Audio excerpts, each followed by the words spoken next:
opening statement talked about the win over Auburn. Just really excited to get out of Mississippi late Saturday night, early. I guess it's really early Sunday morning with a win. We knew there was going to be a dogfight out there, and it sure turned out to be with a little weather sprinkled in, lightning weather delay about 3.5 hours. So it ended up being a really good football game. We didn't start out fantastic in terms of what we were looking for at the start of the game. Dug ourselves a hole there in that first half, but just really pleased with the way our guys fought back and came out after halftime with the jaw set and, played the kind of lumberjack football that, we've grown accustomed to. Hadn't played well yet this year, but really did that second half and we're able to get out of there with a W there shortly after midnight Sunday morning and then make the arduous journey back home and rolled into town. We got the purple lights were on, but we didn't get to see them. We got town back here about a little after 7 Sunday morning. So anyway, just again, good to get that first win of the season. Tough road win, really good opponent. Coach Fred McNair does a great job with that program over there. They're going to win a bunch of ball games this year, and that win will come back to help us a lot later on the season as long as we continue to take care of our business because that'll be a good quality win for us come playoff time. Preview Louisiana Tech this Saturday. Yeah, this grab a root and growl, getting to play up, go play the money game, and getting to play the Bulldogs of Louisiana Tech, and so that was going to be the good thing about it. It's close, so not too long of a bus ride. I do see it's 50% chance of rain, so knowing our luck, we'll have another rain delay, but surely we can get back before 7 a.m. But they've got a really good ball club over there. They've only played one game, lost to an SEC school, Missouri. They held the lead in that one. Out of the first quarter, and then had a few turnovers, and it got away from them. But they've got some really good players, some really good coaches, a good program over there. Sonny Cumbie's a good friend of mine, new head coach there. So we'll have our hands full there Saturday at 6 o'clock over there in Ruston, Louisiana. So hoping we can come out and play well, play our brand of football, and try to be within striking distance in the fourth quarter. That's really all you can ask for. Playing those FBS opponents and money games, and if we can do that, it gives ourselves a chance, and we'll swing for the fence if that's the case. But looking forward to it. Our players are looking forward to it. We've had a good week of practice so far in preparation, so should be a good challenge, fun night in Ruston. Nathan, hand it over to you. All right, yeah, Coach. Down 14 points at the half. What were you telling your players at that point?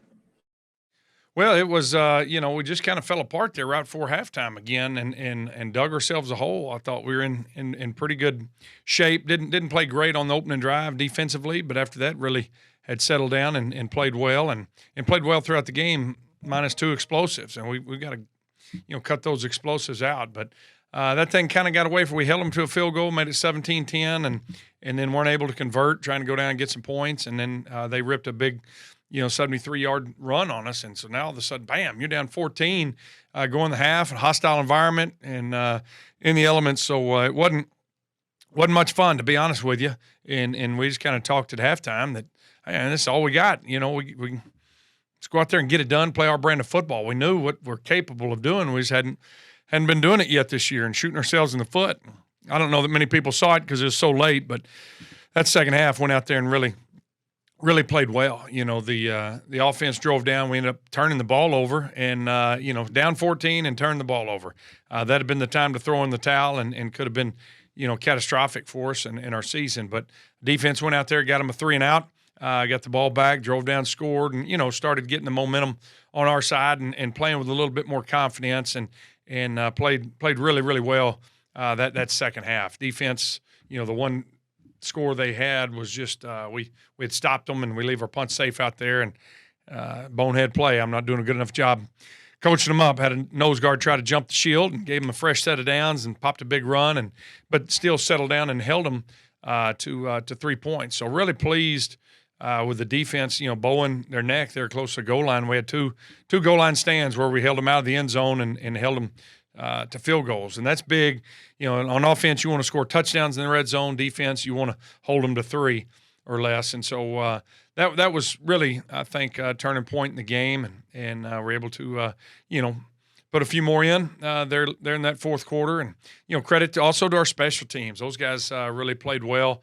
One was a quick kick out of our offense, but our punt team, Alcorn State, their last 4 drives in the fourth quarter started on the 1, the 25, the 5, and the 1. And so their average starting field position was the -8 yard line. So when you force a team to go 92 yards to score points, that bodes well in your favor. And so credit there to the special teams units and how they played. I thought that was the difference in the ball game. But all in all, it's a gritty, tough team win, and fired up about it as this team needed it. And every year you got a different team. You got to kind of figure out the personality of that team and the good and the bad. And we've started to see some good there that second half.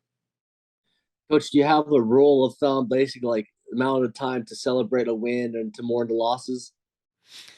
Well, I think it's pretty standard, just a 24-hour rule across college sports. Our stretch is a little bit longer just because Sunday is our day off, and so we're not allowed to be around our players on Sunday. We watch that film Monday morning is when we put that to bed, so ours probably extends a little bit, maybe into 36 hours or so. But, we got back and threw the film on there Sunday afternoon, got it graded, and then turned our attention to the Bulldogs. But it was, you're always going to celebrate wins. I don't care who you play. Big wins, wins you should get, wins you shouldn't get. It's hard to win a football game. It's hard to win any game in college athletics. And so you celebrate those wins. And this was a big one because this is the first one. And hopefully we can build on that moving forward. Yeah, for sure. How big of a confidence booster was it, especially after the week 1? Like, how big a confidence booster did this win serve? I think it just, lifts everyone's spirits. To be perfectly honest with you, there's probably not a bigger difference feeling in the world than the difference between winning and losing, and it comes down to such small plays and little details, and that's in any sport. And the common fan may not feel that. Maybe they put money on a game and some guy hit a 3-pointer at the end and they lost $25 or whatever. That stinks, and I'm sure they feel bad. But when it's your livelihood and it's your passion, it's what you do on a daily basis as a player, as a coach, I mean, it crushes you to lose, and whether you lose a close one or get blown out, it's just no fun. And the winning is the exact opposite of it. And so, but the thing is, like you mentioned earlier, it's such a great feeling to win, but you cannot savor it too long, unless you win the last one at the end of the year to put a big ring on your finger. Then you can enjoy that one a little bit. But for the most part, you've got work to do. You got to turn around and play another game in 5-7 days, whatever the schedule may be. And so you don't get to enjoy it as much as you want, but it's sure a great feeling walking off that field and celebrating the locker room, the bus rides home, and stopping at 5 a.m. at Love's truck stop, and just it's a good feeling. And winning's fun, and winning's contagious, and hopefully we can do some more of it this year. As for La Tech, who are some of their guys on either side of the ball that you're looking to stop in order to get the win? Well, they're they've got some new players in there. I think offensively, they've got a couple quarterbacks that saw time there against Missouri, and so both those are very capable guys. One's a TCU transfer, another one's a Texas Tech transfer. Both really good players. Their receiving core is, be the best we've seen by far this year, and maybe that we'll see all year. They've got some really talented guys that can go. Defensively, they've got a big kid from Henderson, Texas, up there in the middle. That Keevy does a great job there in their defensive line. Got an all-conference linebacker. Got some really good DBs. Some of them we know well and everything. So they're very talented and skilled. I think throughout their team. And so they're going to be tough to handle at all levels on the defense, and offensively they're so explosive. They had a couple big plays against an SEC defense, 2 or 3 plays over 50 yards. And so, you hold on to your hat every time that ball snapped. And they're an up-tempo team and get the ball out quick. That's trademark their offense. And so we'll be playing a lot of snaps. It'll probably be a long game, on the clock, with a bunch of snaps Saturday night. So just hope the weather holds out and we can get it done in a reasonable amount of time.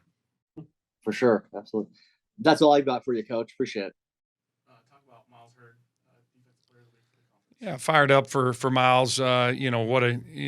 what a talented young man he is on and off the field. Does great in the classroom, and he's Houston Touchdown Club finalist, recruiting him out of Dulles High School back in the day, and he's been so steady for 4 years here, just as a true freshman out there playing against Baylor Bears to last week against Alcorn State. He's going to give you 100% every single snap. He's a vicious tackler. They call him the hit man for a reason, because he will bring the wood.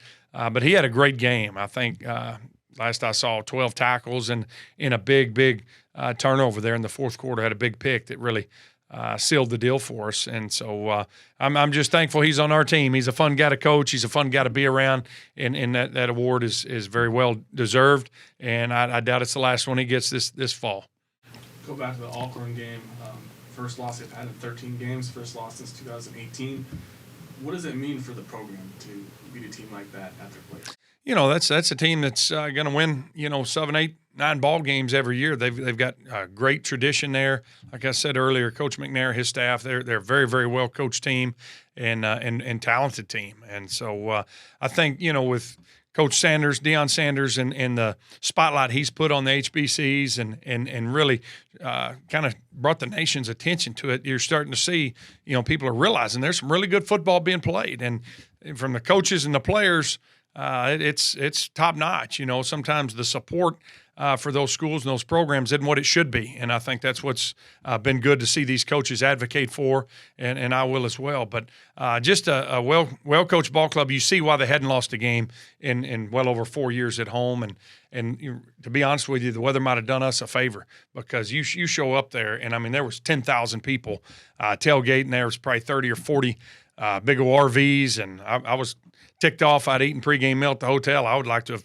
thrown on a different shirt and walked through that tailgate. That food smelled so good, and we were fixing to be in store for just a rowdy, raucous, crowd, 17,000, 18,000, and 3.5 hours of lightning and pouring down rain. They dispersed a little bit. The band went home. The dance team went home, and so it was just kind of two teams playing football on a wet field late Saturday night, which I think probably helped us. But they've got a great program. I bet they go on another winning streak for the next several years, because that's a tough place to play, tough place to get a win, and we're thankful we were able to. Offense spread the ball around. Xavier didn't. He had one touch on a punt return, but talk about overall the offense able to execute and play well with people aside from Xavier. Right, we've talked about improving and seeing the improvement in our surrounding cast, and Saturday that was very, very evident. Xavier, he was doubled and triple teamed sometimes, and we could see that. We didn't know what we were going to get going into that game. They had a new defensive coordinator, and so once we kind of figured that out, we used him a little bit as a decoy from time to time, and if you've got 2 or 3 guys on him, you've got a bunch of one-on-ones on the other guys across the board. And so, those guys were able to make some plays, and you saw touchdown catches from Lawton Reichel and Mo Wedman, and some guys really step up. Our tailbacks did a great job. Got one of them banged up a little bit, but that's where the freshman Jarrell Wembley stepped up and really had a nice game in terms of all-purpose yards. Had some good hard runs and tough yards coming out of the backfield where he's falling forward. Yards after contact's important. Set us up in some good situations there. And then, he did some good things out of the backfield catching the ball as well. So it was good to see the surrounding cast play so well. I thought Trey played a great game, much better than he had the first week. And that's what you like to see is you usually see the most improvement from week 1 to week 2.